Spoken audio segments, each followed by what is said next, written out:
The moment that changed everything did not arrive with a dramatic crash or a scream,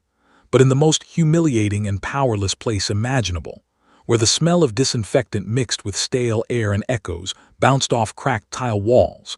and where I sat bent over in a public restroom stall at a crowded transit terminal, my body racked with pain after a disastrous meal from a late-night conference banquet that left me barely able to stand, clutching my stomach while sweat soaked through my shirt. Convinced I might pass out right there on the floor, when the door creaked open and two male voices entered, laughing loudly, unaware that a man's entire world was about to collapse behind a thin metal divider. And even though I recognized both voices immediately from years of working in the same corporate division,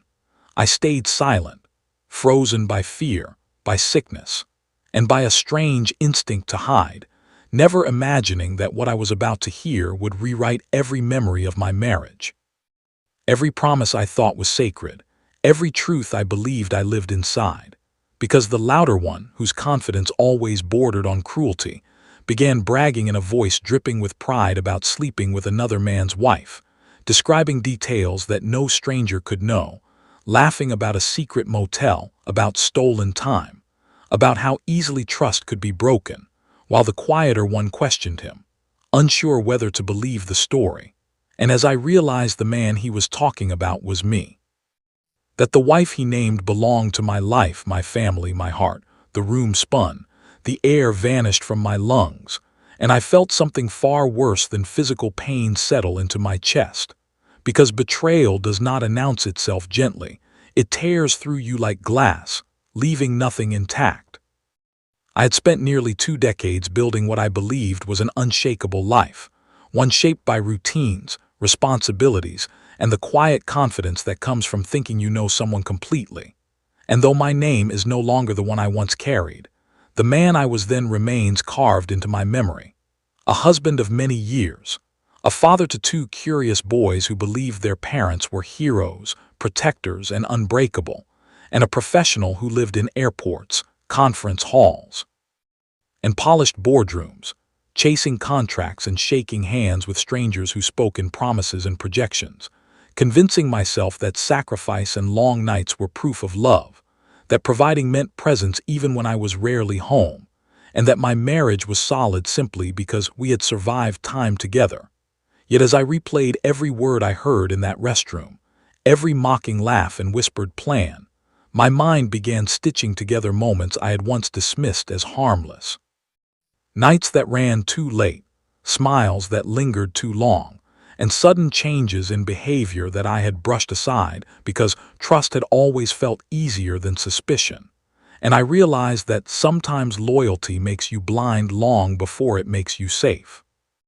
That night I returned home with shaking hands and a heart filled with rage I could not yet release, lying beside the woman I thought I knew while she slept peacefully, unaware that I was staring into the darkness, replaying every sound I had heard in that stall, wondering how long the deception had lived beneath my roof. And instead of confronting her in a storm of anger, something colder and more calculating took over, because I needed truth, not chaos.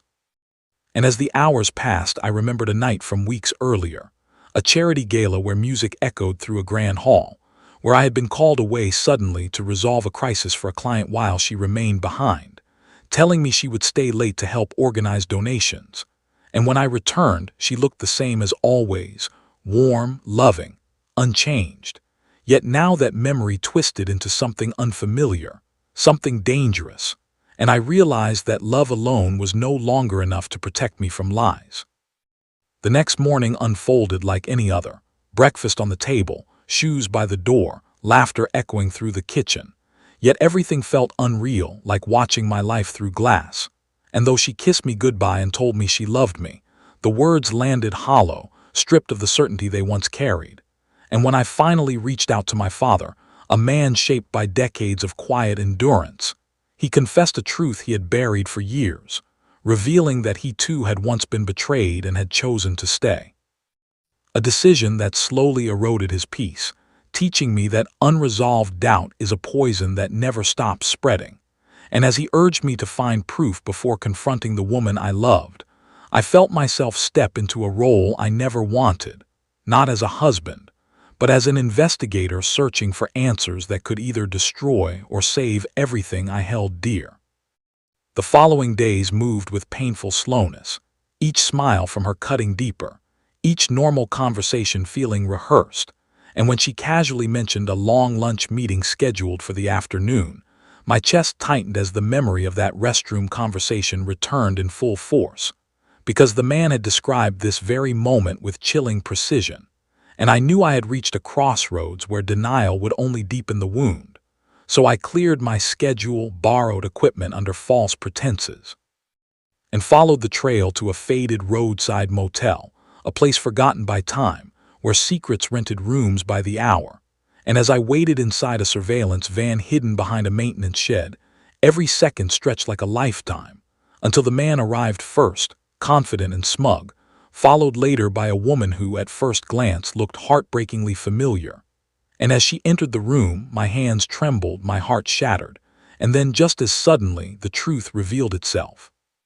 Because she was not my wife, but someone else entirely, and the lie that nearly destroyed my marriage unraveled in a single frozen frame. Relief did not arrive gently. It crashed into me like a wave, followed immediately by fury, because my wife's name had been used as a shield for another man's betrayal, turning her into a phantom villain while the real deception hid behind a false narrative.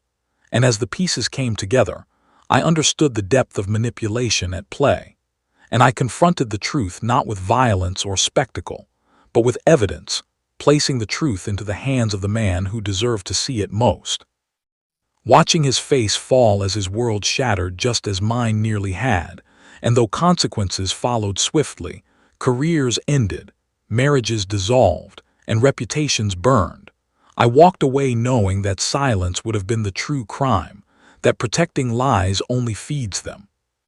When I finally told my wife everything, showing her proof, letting her hear the poison spoken against her name, she collapsed into tears not from guilt, but from the pain of being falsely accused by a stranger who had never known her. And in that moment I realized that betrayal does not only harm the person it targets, but everyone in its path. And though we held each other tightly, another truth waited in the shadows, because she revealed she was expecting a child, a miracle layered with fear. And though I trusted her with my soul, the whisper of doubt planted by another man's cruelty still echoed in my mind,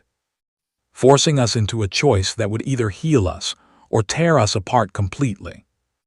The days that followed were filled with tension, silence, and long nights where neither of us could sleep, wrestling with questions we never wanted to ask. And when I requested certainty through science, not because I disbelieved her, but because I needed to silence the voice that threatened to poison our future, she was hurt yet brave enough to agree, understanding that love sometimes means walking through fire together.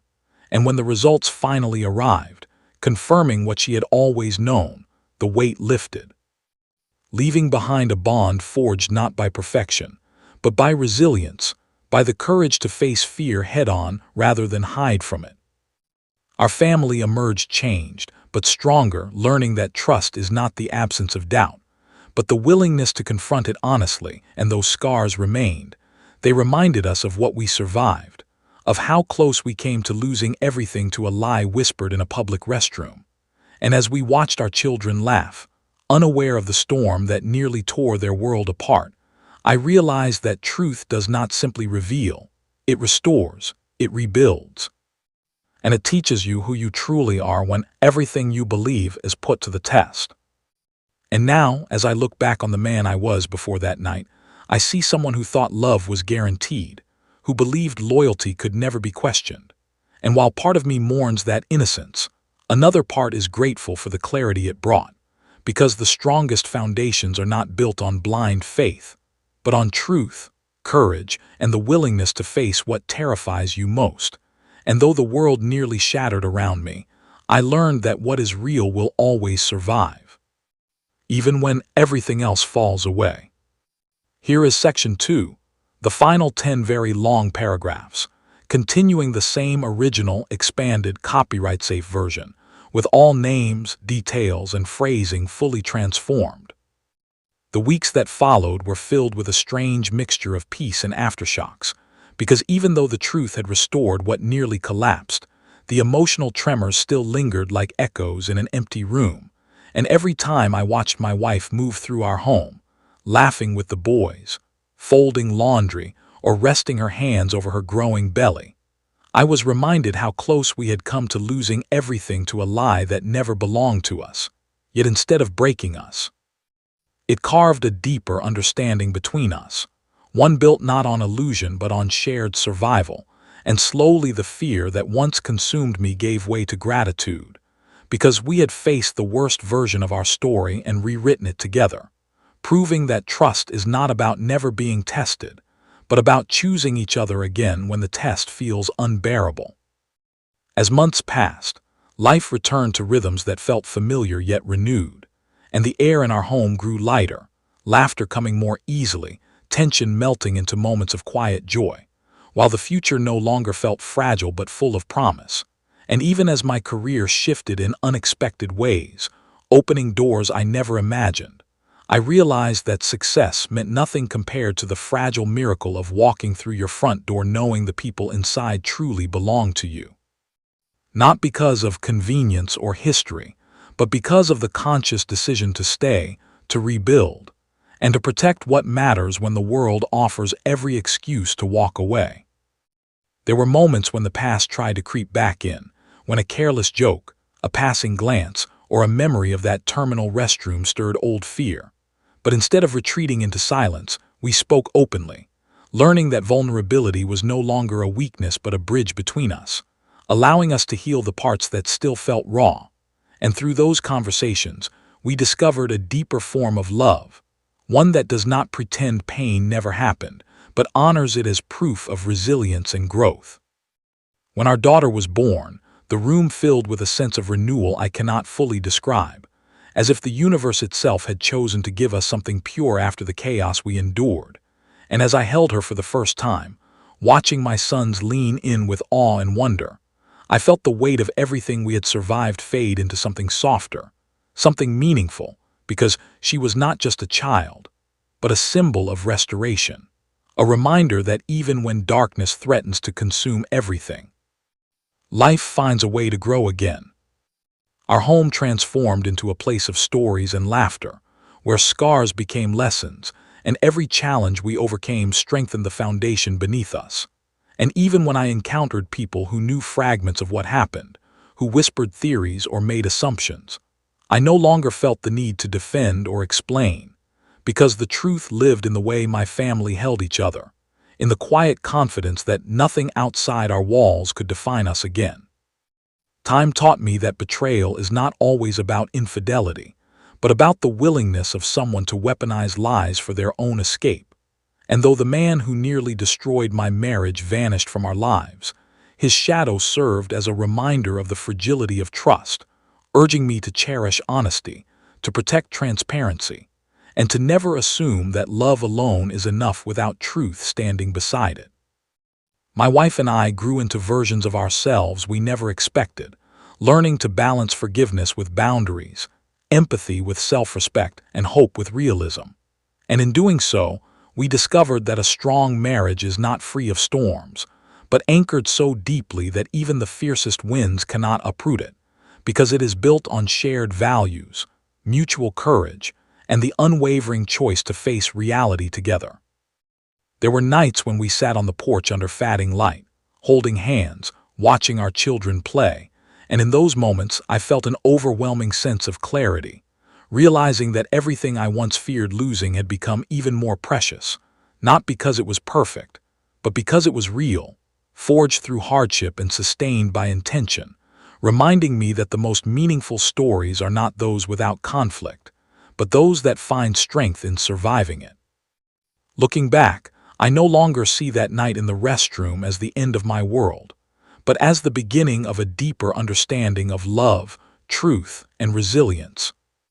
Because sometimes the most painful revelations are the ones that save you from living inside a beautiful lie. And even though the journey nearly broke me, it also showed me the depth of what I was willing to fight for, and who I truly was when everything stood on the edge of collapse. And now, as the years move forward and life continues to unfold in ways I cannot predict, I carry with me the knowledge that trust is not something you assume, but something you build every day, through honesty, courage, and the willingness to stand together when fear tries to divide you. And though the world will always offer uncertainty, I know that the home we rebuilt will remain my greatest truth, my greatest victory, and the proof that even shattered foundations can rise again, stronger than before.